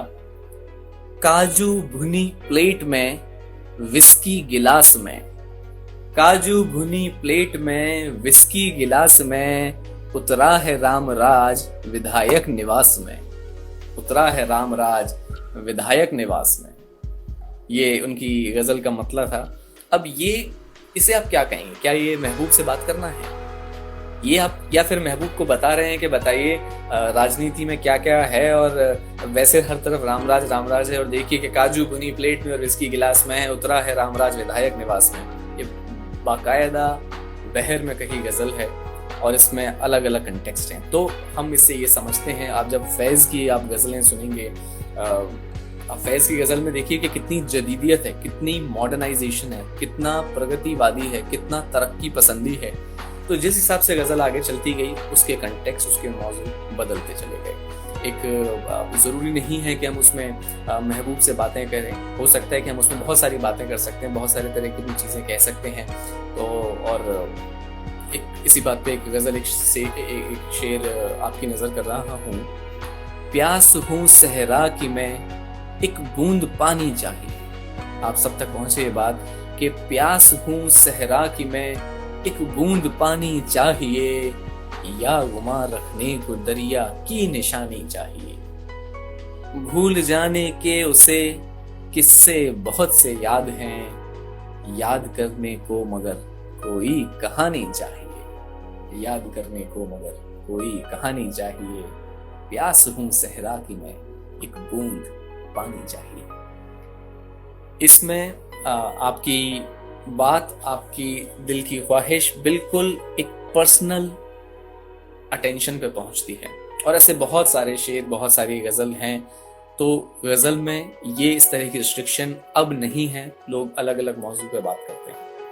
तो गजल जो है इसको गजल नहीं कहते, गजल नहीं कहते, ग़ेन फ्रॉम द एपिग्लॉटिस, और गा के नीचे आप देखेंगे नुक्ता है। और ये मैं तलफ़ुज़ पर, ये मैं प्रोनाउंसिएशन पर जोर इसीलिए दे रहा हूँ क्योंकि जब आप गज़ल की बहर पढ़ेंगे तो कोई शब्द कैसे बोला जाता है इस बात पे बहुत तय करेगा कि वो शब्द उस गज़ल में रख सकते हैं कि नहीं। तो कुछ जो मिसकंसेप्शंस हैं सबसे पहले मैं वो दूर करता चलूं। गज़ल, ज़ा है, ज़ेड है, गज़ल। दूसरी चीज अभी किसी ने बोला कि जुबा, जुबा नहीं है, जा नहीं है, दैट इज जा, जुबा, जुबान, जुबान, बा पे ऊपर नून। उर्दू पोइट्री में, माफ कीजिएगा, उर्दू रस्मुल खत में मतलब लिखने में चंद्र बिंदु को हम, ना की जो साउंड है चंद्र बिंदु है, जैसे हिंदी में हम चंद्र बिंदु कहते हैं। जुबान है जिसको जुबान, तो जुबान का वेट देखिए, जु छोटा शब्द, बा बड़ा शब्द, ना छोटा शब्द, जुबान, minor scale, major scale, minor scale. मतलब इस शब्द का भी हम वजन करना सीखेंगे, हर शब्द का। तो इस शब्द का वजन क्या है? जुबान, एक, दो, एक। लेकिन कहीं हमें गजल में रखना है जहां पे हमारे पास जगह है एक और दो रखने की, तो वहां पे हम जुबां कह देते हैं, जुबां। तो ये मैं साथ साथ कुछ छोटी छोटी चीजें हैं जो आपको बताता चलूंगा और हम आगे धीमे धीमे बढ़ते चले जाएंगे। तो आइए सबसे पहले इस सेशन में हमने ये बता दिया कि गजल क्या है, नज्म क्या है। गजल में शेर के टर्म्स में शेर क्या है। अब शेर की बात आती है कि शेर क्या चीज और शायरी क्या है। देखिए, एक लफ्ज है सुखनवरी या काव्य। तो जो काव्य में बात करे, जो पद्य में कहे, उसको हम कवि कहते हैं। काव्य कहना मतलब कविता कहना। तो काव्य कहना, कविता कहना, पद्य सुनाना इज पोइट्री। ठीक उसी चीज को हम कह देते हैं उर्दू में सुखनवरी। तो सुखन का मतलब है काव्य में अपनी बात कहना। तो सुखनवरी की जो कला है, इसको गजल और नज्म में बांटा गया है। गजल बहुत तरह की होती है, नज्म बहुत तरह की होती है। हम एक एक करके हर सेक्शन पर आएंगे, बाइफरकेट करते करते आएंगे। और बाइफरकेट करते करते कोई जल्दबाजी में मत रहिएगा। सबसे पहली चीज तो ये कि सीखने में बिल्कुल भी जल्दबाजी में मत रहिएगा। एक ही दिन में पॉसिबल नहीं है। नज्म ही नज्म में 4 तरह की नज्म है। अगर आपको मैं थोड़ा सा एक ग्लांस देना चाहूँ तो देखिए, पाबंद नज्म में काफिया रदीफ आएगा। फिर उसके बाद नज्म मुअर्रा है, जिसको हम बिना काफिया की नज्म कहते हैं, मतलब बिना तुकांत की नज्म कहते हैं। फिर उसके बाद हमारी आएगी आज़ाद नज्म। आज़ाद से लगेगा आपको अरे कुछ भी कह दो, ऐसा नहीं है। फिर उसके बाद आएगी नसरी नज्म। तो हम नज्म कहना सीखेंगे। और जब गजल पर आएंगे तो गजल में तो बहुत सारी बहरें हैं। अब शुरू में अगर 15 बहरें अरब से निकली, उसके बाद 4 बहरें ईरान से मिल गई, तो 19 बहरें होंगी। 19 मुख्य बहरें हैं। हर किसी का वजन है। हम हर वजन पे एक एक शेर पढ़ेंगे, हर अलग अलग शायर का पढ़ेंगे। कोशिश करूंगा कि मैं कुछ अपना शेर सुनाऊं, कुछ बाकी शायरों के सुनाऊं, कुछ उन शायर के सुनाऊं जिनको आपको पढ़ना चाहिए, कुछ उर्दू शायरी से सुनाऊं, कुछ हिंदी शायरी से सुनाऊं, अलग अलग कंटेक्स्ट में सुनाऊं। हम कोशिश करेंगे, आगे चलते हैं। लेकिन हम साथ साथ सबसे पहले आपसे ये जानना चाहते हैं कि अब मेरा सवाल गजल के बारे में आप लोगों को थोड़ा बहुत मालूम है, कुछ कुछ बताया है। तो गजल कहने के लिए सबसे इंपॉर्टेंट क्या है? जिस तरह आपको मिसाल देता हूं, उदाहरण देता हूं, एग्जाम्पल देता हूं। तो मिसाल के तौर पर अगर हम बिना आलू के समोसा नहीं बना सकते, तो वो क्या चीज है जिसके बिना हम गजल नहीं बना सकते? एंड आपका टाइम स्टार्ट होता है अभी, और आप चाहें तो मैं ऑप्शन दे सकता हूं। कुछ लफ्ज हैं, शायद आप में से कुछ लोगों को मालूम है उनका मतलब, कुछ लोगों को नहीं मालूम है। तो जिनको मालूम है कृपया वो बताएं, ताकि हम उसी सिरे को पकड़कर आगे चलते चलें। तो क्या गजल कहने के लिए मतला मतलब पहला शेर इंपॉर्टेंट है? क्या गजल कहने के लिए मक्ता मतलब जिसमें आखिरी शायर का नाम आता है कि हमें मालूम है जन्नत की हकीकत, लेकिन दिल को खुश रखने को गालिब ये ख्याल अच्छा है। तो इसमें गालिब दिल को खुश रखने को गालिब ये ख्याल अच्छा है में जो गालिब शायर का अपना नाम आ रहा है उसको हम मक्ता कहते हैं। तो क्या मक्ता जरूरी है? क्या मतला जरूरी है? जरूरी से मेरा मतलब है जिसके बिना गजल नहीं कही जा सकती। क्या बहर इंपॉर्टेंट है? क्या फीलिंग इंपॉर्टेंट है? क्या चीज है वो जरूरी है? अच्छा, मैं अभी बता दूं कि फीलिंग एक बहुत एब्सर्ड आंसर है, क्योंकि फीलिंग के बिना तो गजल क्या, नज्म क्या, आप सही से अपनी बात नहीं कह सकते। पोइट्री तो छोड़िए, आप बात नहीं कह सकते अपनी। तो वो क्या है जिसके बिना गजल मुमकिन नहीं? क्या काफिया वो चीज है? क्या रदीफ वो चीज है? रदीफ क्या है? एक शेर सुनिए, फूल दिल तकदीर में आए बहुत। एक मेरी गजल है, उसका मतलब पढ़ रहा हूं कि फूल दिल तकदीर में आए बहुत, पर हमें पत्थर के मन भाए बहुत। पाँव के छालों से रखा राबता, पाँव के छालों से रखा राबता, राह के कांटे भी शर्माए बहुत। नक्श देखे रोज उसके एक वही, आई ना अपने पे इतराए बहुत। अब इसमें जो मैं शेर पढ़ रहा हूँ, हर शेर में आप देख रहे हैं हर लाइन बहुत से एंड हो रही है। तो जो वर्ड बार बार रिपीट हो रहा है हर शेर में, वो रदीफ कहलाता है। तो क्या रदीफ इंपॉर्टेंट है? जी, लोगों के आंसर्स हैं रिदम, मतला, बहर, फीलिंग, जज्बात, बहुत सारे आंसर। जी, अब मैं इस सवाल के सही जवाब पर आता हूँ, और सही जवाब को सुनने के बाद उम्मीद है जी और कोई आंसर कहना चाहें तो कह सकते हैं। अच्छा, आहा शायद शेर के लिए था। बहुत शुक्रिया आपका, बहुत शुक्रिया। काफिया और रदीफ है अंकिता का आंसर। जी, अब मैं इसका सही जवाब बताता हूँ। कई लोगों ने मतला बोला, कई लोगों ने मक्ता बोला। तो इस जवाब के साथ ही आपको एक और चीज की बात का एहसास होगा कि हम जो समझते हैं शायरी सिर्फ उतनी नहीं है, और भी गहरे में बहुत कुछ है। तो जिस तरह समोसे के बिना आलू नहीं बन सकता, उसी तरह गजल जिस चीज के बिना नहीं बन सकती वो है काफिया। जी हाँ, इस सवाल का सही जवाब है काफिया। अब जिन्होंने दूसरे आंसर्स लिखे हैं मतला, मक्ता, बहर और रिदम, उन सब के जवाब का एक्सप्लेनेशन पर भी मैं आ रहा हूं। काफी लोगों ने लिखा कि बहर सबसे इंपॉर्टेंट है। अब एक और मिसाल, जिस तरह गजल कहना, अच्छा गजल लिखी नहीं जाती, सबसे पहली बात मैं आपको बताऊं, गजल लिखी नहीं जाती, गजल कही जाती है, गजल बोली जाती है, गजल गाई जाती है। लेकिन गाते हैं तो तरन्नुम में, मतलब लय में गाएंगे, अगर नहीं भी गाएंगे तो भी गजल कहते हैं। तो जब हम गजल कहते हैं तो रणदीप ने कहा है काफिया सबसे ज्यादा जरूरी है। बहुत बहुत आपका सही जवाब, शुक्रिया। और भावनाएं तो मैं पहले ही बता चुका हूँ, जज्बात और भावनाएं के बिना तो आप सही मुकम्मल रूप से सक्सेसफुल तरीके से अपनी बात नहीं कह सकते। गजल और नज्म कहना तो फिर भी कला, एक सिंफ है।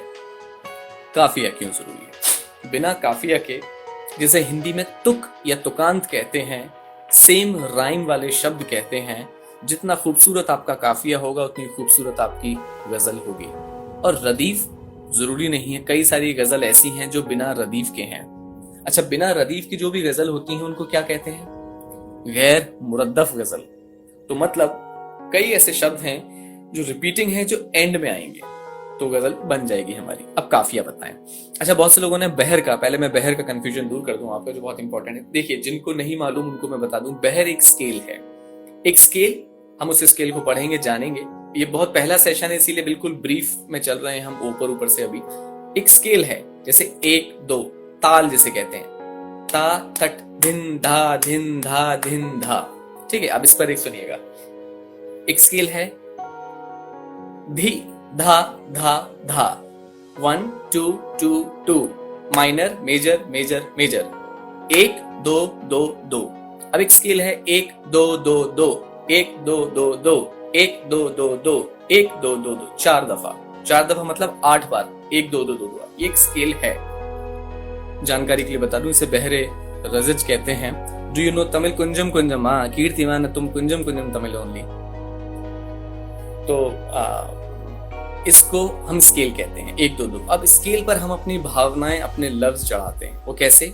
गालिब का शेर सुनिए। हजारों, ह छोटा, जारों। अब कौन से शब्द ऐसे हैं जिनको छोटे, जिनको बड़े लेंगे? हम धीमे धीमे उस पर भी आएंगे। हजारों ख्वाहिशें ऐसी कि हर ख्वाहिश पे दम निकले, बहुत निकले मेरे अरमा, लेकिन फिर भी कम निकले। ये जो स्केल है 1 2 2 1 2 2 1 2 2 का स्केल है, इसको बहर कहते हैं। अब बहर में गजल कहना और बिना बहर के गजल कहने में उतना ही अंतर है कि जितना एक नौसिखिया, जैसे मैं रोटी बनाए और एक बिल्कुल परफेक्ट और एकदम उस चीज में बहुत अच्छा एकदम मश्क किया हो और एकदम एक्सपर्ट रोटी बनाए, जैसे हम सबकी माँ। तो जो पहली दफा आप रोटी बनाते हैं, अगर वो बिल्कुल परफेक्ट, अगर जब भी रोटी बनाते हैं तो बिल्कुल परफेक्ट और गोल और एकदम फूली हुई रोटी बने, तो कहेंगे वाह क्या बहर में गजल, मतलब स्केल में गजल है। लेकिन अगर टेढ़ी मेढ़ी में रोटी बनो और नहीं फूले, कहीं से पिचक जाए, तो क्या आप उसे रोटी कहेंगे? बिल्कुल कहेंगे। अच्छी रोटी नहीं कहेंगे, रोटी तो कहेंगे ना। उसी तरह गजल, उसी तरह बहर है। अगर परफेक्ट बहर में है तो बिल्कुल रोटी गोल बनेगी, फूली बनेगी, मजा आएगा। लेकिन अगर बहर में नहीं है तो जो बनेगी, जो आप खाएंगे टेढ़ी मेढ़ी, उसको आप गजल को रोटी समझ के खाएंगे, मगर वो सही मायने में अच्छी रोटी नहीं होगी। तो बहर की इंपॉर्टेंस गजल को लय देने की है, रिदम देने की है। लेकिन बिना बहर के गजल भी नहीं कही जा सकती। मतलब उस रोटी का क्या फायदा जो फूली ना हो, जो गोल ना हो, जो टेढ़ी मेढ़ी हो। या बहर की इंपॉर्टेंस उतनी ही है जितनी एक बच्चे के लिए बचपना, एक माँ के लिए ममता। लेकिन अगर किसी बच्चे में बचपना नहीं है तो हम क्या उसे बच्चा नहीं मानते? हाँ, हम कहते हैं अरे कैसा है, इसमें बचपना नहीं है। या बिना ममता के माँ कैसी, बिना बचपने के बच्चा कैसा, वैसे ही बिना बहर के गजल कैसी, बिना गोल और फूली रोटी के रोटी कैसी। इसीलिए यही बहर की इंपॉर्टेंस है। लेकिन बिना जिसके गजल कहना ही मुमकिन नहीं है, वो है काफिया। तो आज आपको ये बात पता चली कि बिना काफिये के मुमकिन नहीं है। ठीक है, तो अब इसी बात पर मैं एक गजल पढ़ता हूं छोटी सी अपनी गजल पढ़ता हूँ, और उस गजल में आपको बताना ये है कि काफिया या तुक, अब यहाँ सबको बता दूं कि काफिये का मतलब है तुक, तुकांत, कि जो भी शब्द जैसे चल, कल, बल, ठल, डल, नल, अल, सल, फल, फल, गल, बल, इन सब में एक रिदम है, एक तुकांत है। हर किसी के एंड होने पर एक शब्द है जो कॉमन है, वो क्या है? अल। चल, बल, खल, तल में क्या साउंड है जो हमें बिल्कुल कॉमन सुनाई देता है? वो है अल। तल, तल का मतलब ता प्लस अल, तल। खल का मतलब खा प्लस अल, कल का मतलब का प्लस अल। तो इसमें जो तुकांत है वो अल है। अब दूसरा एग्जाम्पल सुनिए कि बहुत सारे एग्जाम्पल हैं। जमाना, निशाना, तराना, इसमें क्या कॉमन है? आना। जम आना, तराना, फसाना, आना। तो बिना तुकांत के शब्द के गजल कहना मुमकिन नहीं है। तो ये था हमारा काफिया जानने के लिए, और ये थी हमारी तुकांत वाली बात। अब हम आते हैं, अब आपका काम ये है कि मैं एक गजल पढ़ता हूं और आप उसमें जो भी आपको तुकांत समझ में आए कि हाँ ये इसका तुकांत है और ये इसका काफिया है। अब हम, बिकॉज मैं बार बार ये शब्द यूज करूंगा कि तुकांत क्या है, काफिया क्या है, रदीफ क्या है, अब इन सब सारे शब्दों को मैं बहुत बार बार यूज करूंगा, तो आपको बताना है जरूरी, इन सब सारे शब्दों को समझना बहुत जरूरी है, ठीक है। अच्छा, वो लफ्ज जो हर शेर के, अब देखिए शेर का कॉन्स्टिट्यूट मैं आपको एक बता देता हूँ मोटा मोटा, ध्यान से सुनिएगा, मुलाहिजा फरमाइएगा, मुलाहिजा फरमाइएगा, गौर फरमाइएगा कि शेर में, आई मीन गजल में मिनिमम 5 शेर होने चाहिए। शेर क्या है? शेर का मतलब 2 लाइनों में कही जाने वाली बात। मिसरा एक शब्द है, 2 मिसरों में कही जाने वाली बात। अच्छा, मुझे सबसे पहले माफ कीजिएगा एक बात के लिए, अगर मैं कोई बात जो बहुत ही मामूली सी बात है और बहुत ही बेसिक बात है आपकी नज़र में, और आपको लग रहा है कि मैं इस बात पर बहुत ज़्यादा जोर दे रहा हूँ, तो माफ़ कीजिएगा, लेकिन हमारे पास बाकी सभी लोग हैं। मुझे नहीं पता कि बाकी सबने गज़ल की ट्रेनिंग या नज़्म कहने की या पोइट्री की ट्रेनिंग ली है नहीं, लेकिन मेरा पर्पज़ है कि मैं बिल्कुल बेसिक से, बिल्कुल ज़ीरो से आपको शुरू करूँ। तो अगर आपके लिए कोई बात गैर मामूली लगे और आपको लगे कि मैं आपका वक्त ज़ाया कर रहा हूँ, तो उसके लिए माफ़ कीजिएगा। तो सबसे पहले शेर में 2 लाइन होती हैं। पहली लाइन यानी पहला मिसरा। मिसरा का मतलब है एक कंप्लीट स्टेटमेंट। बहुत सारे वर्ड आएंगे। अशार, अशार का मतलब है शेर का प्लूरल। एक शेर में 2 लाइन होती हैं, ठीक है।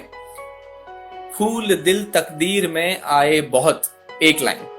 पर हमें पत्थर के मन भाए बहुत, दूसरी लाइन। राह के कांटों से रखा राबता, माफ कीजिए, पांव के छालों से रखा राबता, राह के कांटे भी शर्माए बहुत, 2 लाइन। 2 लाइन से मिलकर एक शेर बनता है। 2 लाइन में पहली लाइन को हम कहते हैं मिसराए ऊला। ऊला का मतलब है पहला, और दूसरी लाइन का मतलब है मिसराए सानी। मिसराए ऊला, मिसराए सानी। तो ऊला और सानी। पहला शेर, पहला शेर किसी भी गजल का, उसे हम कहते हैं मतला। मतला मतलब शुरू करता हूं, यहां से मैं अपनी गजल कहना शुरू करता हूं। तो जब भी आपने बहुत सारे, अभी किसी भी गजल गायक को सुनेंगे, गजल गो जो होते हैं, गजल गोई होती है, गजल कहने को किसी शायर को सुनेंगे, तो हमेशा कहते हैं कि एक मतला एक शेर पेश करता हूं। तो एक मतला एक शेर का मतलब है मैं गजल का पहला कपलेट कह रहा हूं और उस गजल में से कोई भी एक शेर पढ़ रहा हूं, ठीक है। तो अब मैं आपसे एक मतला एक शेर पेश करता हूं, तो आप समझ जाएंगे एक मतला मतलब उस गजल का पहला शेर कहना चाह रहा है। और पहले शेर की क्या खास बात है? पहले शेर की खास बात यह है कि उसके दोनों लाइंस, मतलब मिसराए उला, मिसराए सानी, उन दोनों का जो आखिरी वर्ड होगा वो रिपीटिंग होगा।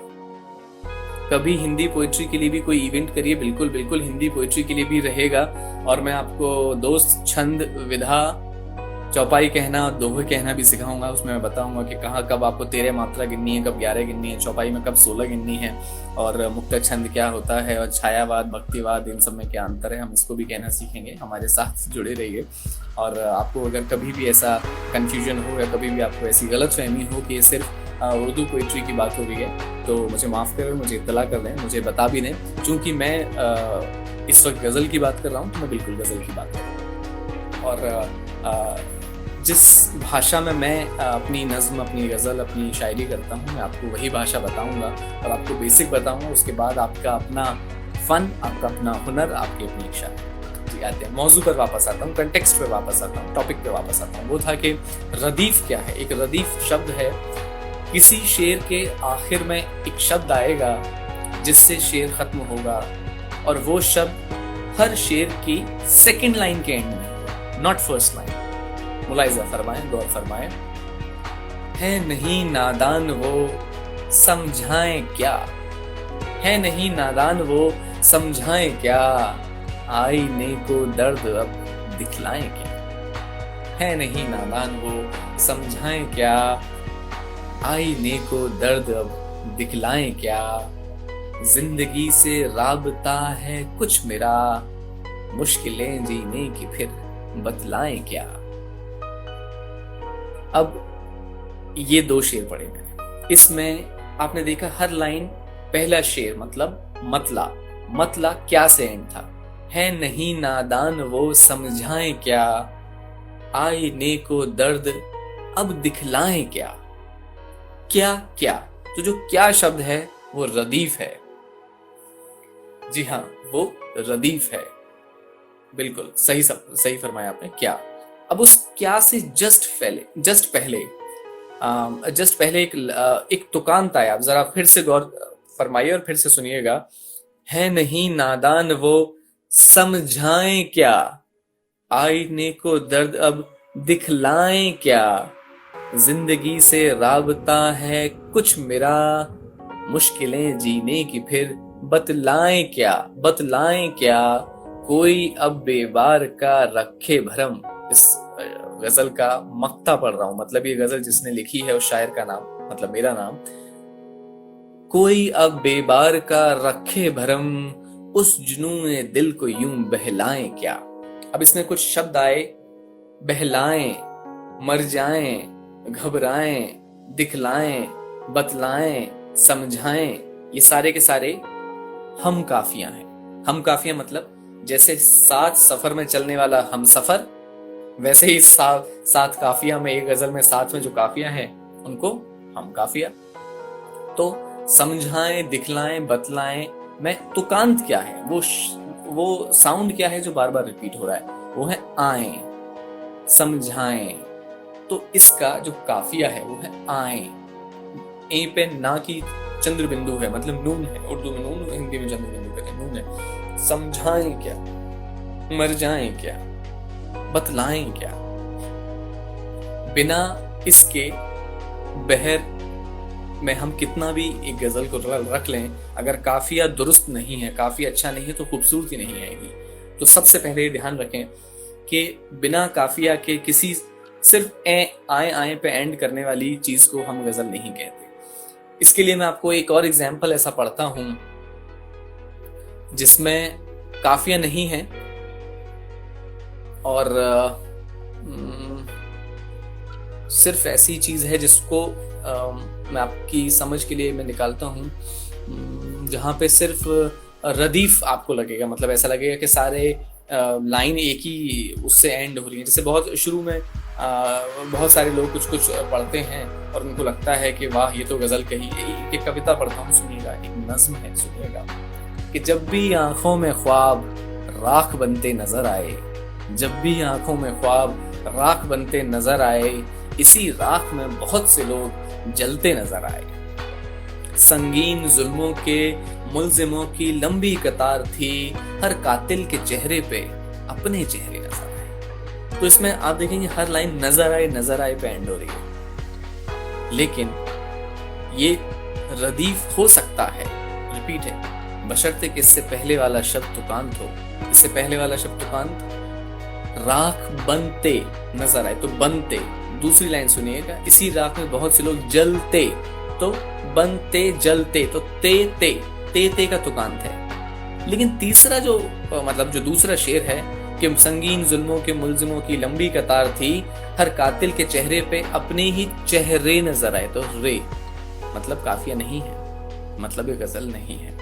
तो मेरे पास बहुत सारी गजलें आती हैं इस्लाह के लिए, इस्लाह या तख्ती के लिए। इस्लाह का मतलब है आप उसमें करेक्शंस बता दीजिए, आप उसको एक बार देख लीजिए सही है कि नहीं। और तख्ती एक शब्द आएगा, तख्ती का मतलब है किसी भी गजल के सारे शब्दों को हम उस फॉर्म में डिवाइड कर दें, रुकन बनाते। मेरे मतलब एक बहुत सारे नए शब्द आ रहे हैं तो मैं आपको धीमे धीमे बताना चाहता हूँ। रुकन बनाने का मतलब उनको सेक्शंस में तोड़ दें, हम देखें कि वो बराबर बहर में है कि नहीं। उसका एनालाइज करने के लिए जब हम उसको तोड़ देते हैं तो उसको तख्ती कहते हैं, कि तख्ती करने के लिए, इस्लाह करने के लिए। तो ये है। तो अब हमको समझ में आया कि काफिया क्या है, अब हमको समझ में आया कि रदीफ क्या है। जी, अब यहाँ बात आती है, अब मैं पढ़ता हूँ एक बहुत मुकम्मल गजल मिर्ज़ा गालिब की। आपका काम ये है कि आपको कमेंट बॉक्स में लिखना है कि काफिया डैश, रदीफ डैश, मतला मतला तुम्हें ये पता चल ही जाएगा।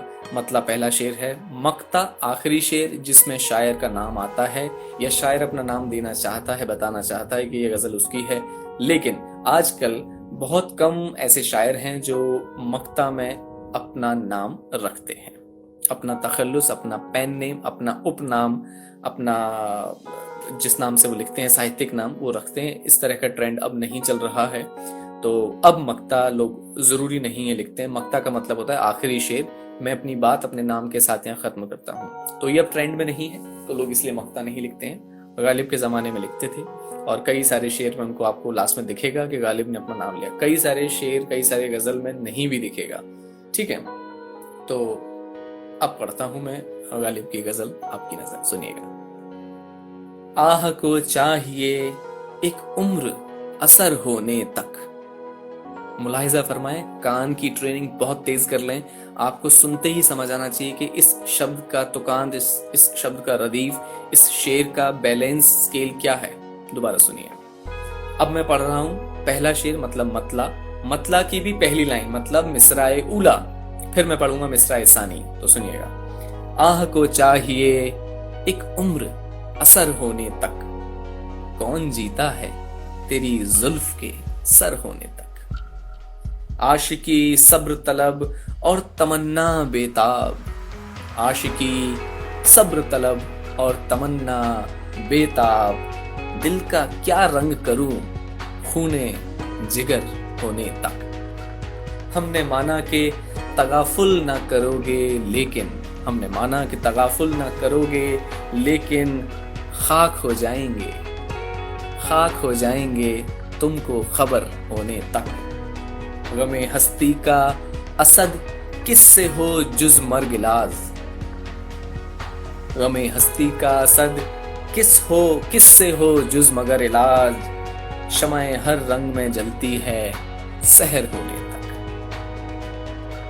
ये थी गजल जिसमें गालिब ने अपना पुराना पेन नेम, अगर आपको पता हो तो असद, क्योंकि मिर्ज़ा गालिब का पूरा नाम था असदुल्लाह खां गालिब, तो उन्होंने अपना जो पुराना पेन नेम था असद इसमें यूज किया है कि गमे हस्ती का असद किससे हो जुज मर्ग इलाज, शमा हर रंग में चलती है सहर होने तक। तो जी, अब आप लोग बता रहे हैं रदीफ है तक, ओके, और आंसर्स बताइए। काफिया क्या है इसमें?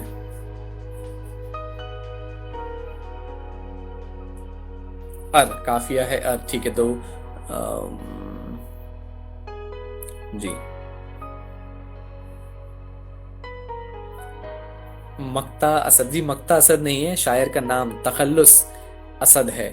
और मक्ता कहते हैं उस आखिरी शेर को जिसमें शायर का नाम आता है। रदीफ, जी जी। तो सबसे आपके जवाब आ रहे हैं। तो इससे पहले कि आप लोगों के और होने तक, अच्छा, तो इससे पहले कि और जवाब आए एक बार मैं फिर से पढ़ रहा हूँ। अच्छा, इसमें कुछ लोगों के जवाब गलत हैं तो रदीफ काफिया होने, अच्छा, तो जिन्होंने पहले में गलत जिनके जवाब हैं, अच्छा उसका गलत नहीं है, गलत, गलत, जिनके जवाब गलत हैं या जिनके जवाब सही नहीं हैं, तो जिनके आंसर्स इनकरेक्ट हैं, मैं उनको बताऊं कि इसका रदीफ है जो हर लाइन में, हर शेर में, हर शेर की सेकंड लाइन मतलब मिसराए सानी में जो रिपीट हुआ है वो फिर से सुने। आह को चाहिए एक उम्र असर असर होने तक, कौन जीता है तेरी जुल्फ के सर होने तक। आशिकी सब्र तलब और तमन्ना बेताब, दिल का क्या रंग करूं खूने जिगर होने तक।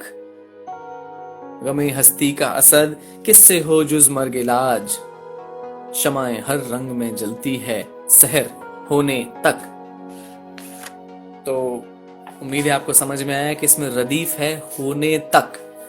वो शब्द जो हर बार रिपीट हो रहा है वो है होने तक, और वो साउंड जो हमको बार बार आ रहा है वो है अर। बहुत सारे लोगों ने बताया जो सही जवाब है अर, सहर, ठीक है, और है असर सर। तो अर की जो साउंड है that is the sound which is repeating in this गजल, इस गजल जो रिपीट हो रही है। और एक और इसके साथ गजल सुनिएगा। एक दूसरी गजल है, सही जवाब है बिल्कुल काफिया अर और रदीफ होने तक, ठीक है। आज हम रदीफ काफिया पे ही बात करेंगे और बहर पे बात हम आगे आने वाले सेशंस में करेंगे, क्योंकि बहर एक मैथमेटिकल और एक टेक्निकल बात है। उसमें कई सारी चीज़ें आएंगी, मुफाइलुन मुफाइलुन मफलातुन, बहुत सारी चीज़ें हैं, फाइलुन फाइलुन, और बहुत सारी अरबिक और अरबी की बातें हैं। पिंगल शास्त्र भी आएगा, हिंदी संस्कृत का और हिंदी का छंद भी आएगा, और जिसमें कई है तगड़न और बहुत सारी चीज़ें। तो टेक्निकल हैं, धीमे धीमे चलेंगे ताकि आपको समझ आए। लेकिन अब आज का काम ये है कि आपको 2-2 लाइन, 3-3 लाइन, 4-4 लाइन, कुछ भी, कितनी भी लाइन में आपको अपनी बात कहनी है, मगर ख्याल बस इतना रखना है कि हर लाइन, हर मिसरा, मैं कोशिश करूँगा हर तरह की शब्दावली, वोकेबलरी और हर तरह के लफ्ज़ इस्तेमाल करूँ ताकि बात आपके सिर्फ जहन तक नहीं बल्कि आपकी रूह तक पहुँचे, कि हर मिसरे के आखिर में एक काफिया और रदीफ इस्तेमाल करते हुए एक रचना आपको लिखनी है। मैं नाम नहीं दे रहा गज़ल, मैं नाम नहीं दे रहा नज़्म, चूँकि अभी दौर है चलते रहने का, दौड़ तो हम बाद में लेंगे ही। तो इसी के साथ एक गज़ल पढ़ता हूँ और फिर हम इस पहले सेशन को रैप अप करेंगे। और पढ़ने का मेरा असली पर्पज़ है कि आप मुझे बताएं कि इसमें काफ़िया और रदीफ क्या है। और ये सुनिएगा, बस एक मतला एक शेर पढ़ता हूँ, इतने में आप बता देंगे, ठीक है। एक मतला पढ़ रहा हूँ और फिर एक शेर पढ़ूंगा। अब शजर से हवा नहीं मिलती, शजर का मतलब है दरख्त, पेड़। अब शजर से हवा नहीं मिलती, अर्श में कहकशा नहीं मिलती, आदतें छुपने की जो पड़ जाएं, इश्क में फिर वफा नहीं मिलती, इश्क में फिर वफा नहीं मिलती। जिंदगी तेरी रहनुमाई में, जिंदगी तेरी रहनुमाई में कितना चाहा, कज़ा नहीं मिलती। कितने दरो दरीचे सुनता हूँ, कोई रास्ते सदा नहीं मिलती। बहुत शुक्रिया इस गज़ल के लिए। तो आप सुन पा रहे होंगे और अब बताइए मुझे कि क्या है जो इसमें रदीफ है। बहुत शुक्रिया भावनाओं के लिए। और अब अच्छा, हवा, कहकशा, दुआ, वफा, कज़ा नहीं मिलती, रदीफ। बहुत शुक्रिया और बहुत सही फरमाया आपने, नहीं मिलती। इसमें जो रदीफ है, रदीफ का मतलब है वो शब्द जो रिपीट होगा हर लाइन में, हर शेर में, जो एज इट इज रहेगा, जो रिपीट होगा, उसे हम कहेंगे रदीफ। और जो शब्द हमारा तुक बनाएगा, एक लय बनाएगा, काफिया है, हम काफिया है, उसको हम काफिया कहते हैं। और सारे शब्दों को मिलाकर वही हम काफिया है, और सारे शब्द है तो काफिया, और जो उसका काफिये की धुन है वो तुकांत है। और काफिये का क्या काफिये का क्या वो शब्द है जो रिपीट हो रहा है। तो चलिए अब इसको बस रैप अप करता हूँ और मन कर रहा है एक मतलब और एक शेर और पढ़ दिया जाए, ताकि आप ये बताएं कि इसमें फिर से आपको बताना है कि काफिये की तुक क्या है। हम काफिया शब्द तो आप सुन ही लेंगे, काफिये की तुक क्या है और रदीफ क्या है। जब आप जितना सुनेंगे उतना आप स्केल पहचान पाएंगे। मैं कोशिश करूंगा कि इस तरीके से गजल पढ़ूं कि आप उसके स्केल भी पकड़ पाएं, धीमे धीमे आपको पता चले कि कहाँ शब्द गिर रहा है, कहाँ शब्द उठ रहा है। तो मुझे इजाज़त दें जी, आपके जवाब मुझ तक पहुँच रहे हैं, काफिया आ और नहीं मिलती। बहुत शुक्रिया। मैं अगली गज़ल पढ़ रहा हूँ।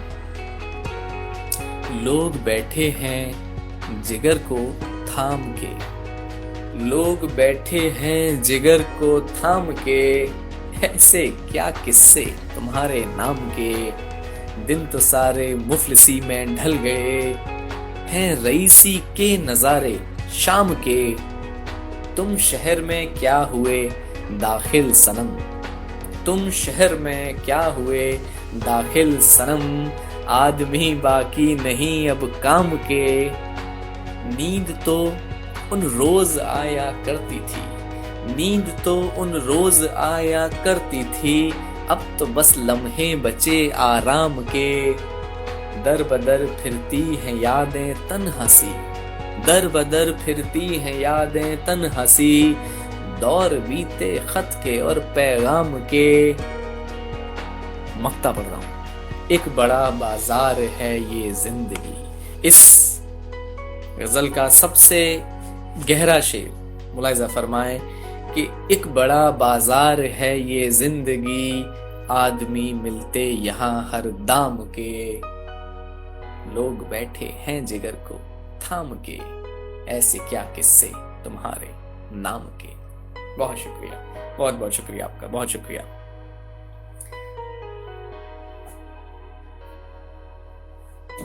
जी, काफिया आम, जी बिल्कुल, रदीफ के बिल्कुल सही। तो मक्ता में नाम आता है, जी बिल्कुल। एक और बात ये बताऊं कि मक्ता में नाम आता है जरूरी नहीं है।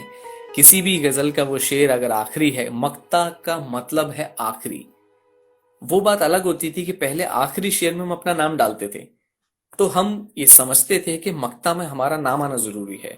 मैं कह रहा हूं मैं गजल का आखिरी शेर पढ़ रहा हूं, मतलब मैं मक्ता पढ़ता हूं, लेकिन ये जरूरी नहीं कि मक्ता में अपना नाम रखूं।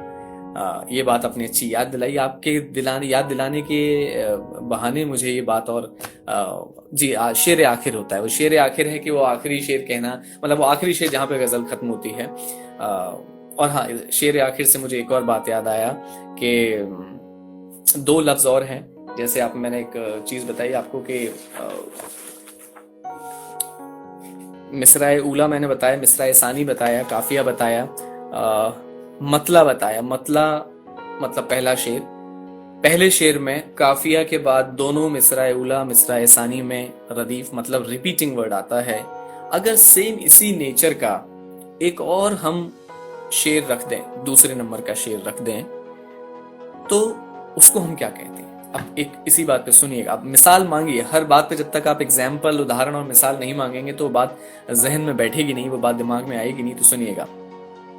जिक्र तबस्सुम का आते ही लगते हैं इतराने लोग, जिक्र तबस्सुम का आते ही लगते हैं इतराने लोग, और जरा सी ठेस लगी तो जा पहुंचे मैखाने लोग, और जरा सी ठेस पहुंची तो जा पहुंचे मैखाने लोग, मेरी बस्ती में रहते हैं ऐसे भी दीवाने लोग, रात के आंचल पर लिखते हैं दिन भर के अफसाने लोग।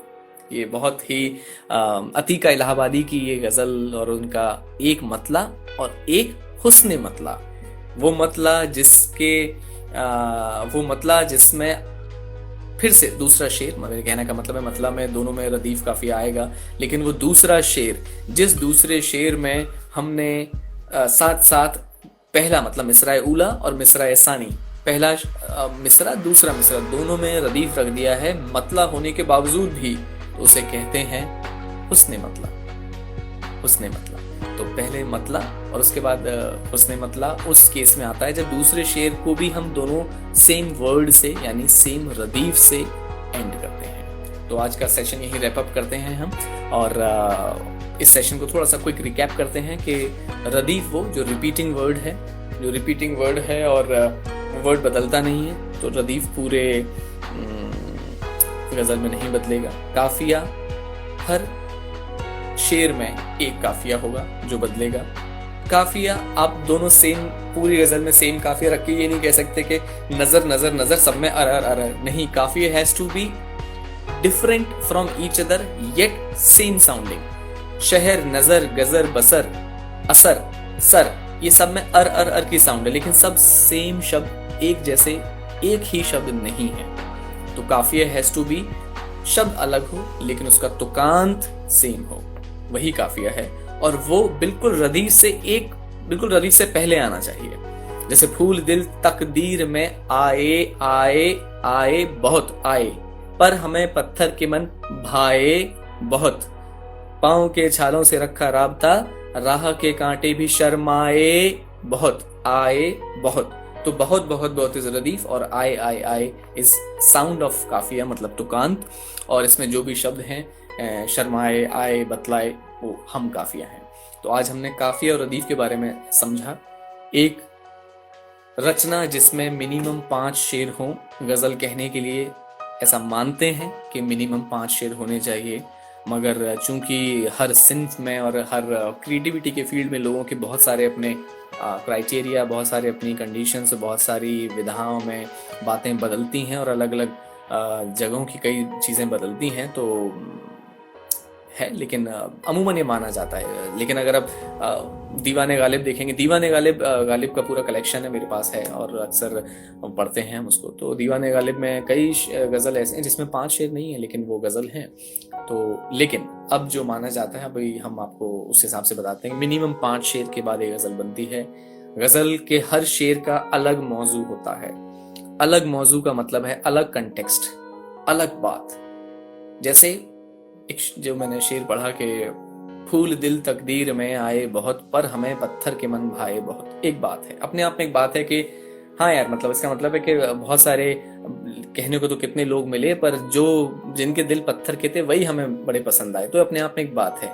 दूसरी बात नीचे आती है कि नक्श देखे रोज उसके एक वही, नक्श मतलब चेहरा, नक्श देखे रोज उसके एक वही, आई ना अपने पे इतराए बहुत।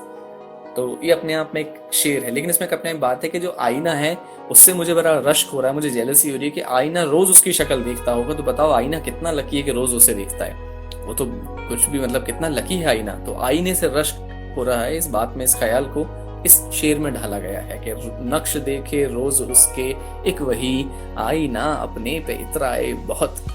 तो अब देखिए, पहले शेर और दूसरे शेर में कोई थॉट वाइज एक बात नहीं है, तो गजल में अक्सर 2 ही लाइन में आपको एक बात पूरी मुकम्मल करनी है, मिनिमम 5 शेर कहने हैं। अलग अलग मौजू पे गजल होती है, लेकिन लेकिन लेकिन ऐसी भी गजलें हैं जो सेम मौजू पे एक ही बात कह रही हैं, और उन गजल को हम कहते हैं मुसलसल गजल। और मुसलसल गजल के बहुत सारे एग्जाम्पल हैं। गुलाम अली की बहुत ही खूबसूरत गज़लें हैं जो उन्होंने गाई हैं, लिखी। अच्छा, गज़ल किसने गाई हैं, आप जब ये ध्यान रखें तो साथ साथ मेहरबानी करके ये भी सर्च करें कि किसने लिखी है, ठीक है। तो ये एक असाइनमेंट भी है और हम अगले सेशन में मिलेंगे। मैंने बताया कि गज़ल अलग अलग मौजू पर होती है, अलग अलग टॉपिक्स पर अलग अलग शेर कहा जाता है, लेकिन एक गुलाम अली की गाई हुई बेहद खूबसूरत, बेहद मुकम्मल गज़ल है जिसको हसरत मोहानी ने लिखा है। आपको बताना ये है कि वो कौन सी गज़ल है। हसरत मोहानी की लिखी और गुलाम अली की गाई हुई, और आप उसको सुनिएगा और सुनने के बाद हर शेर को सुनिएगा और फिर कहिएगा कि मैं ऐसा क्यों कह रहा हूँ कि वो सब एक मौजू पर हैं, और एक बात जो एक शेर में पूरी नहीं हुई उसने दूसरे शेर तक उसको कंटिन्यू किया है, उसको मुसलसल गज़ल कहते हैं, ये बताइएगा।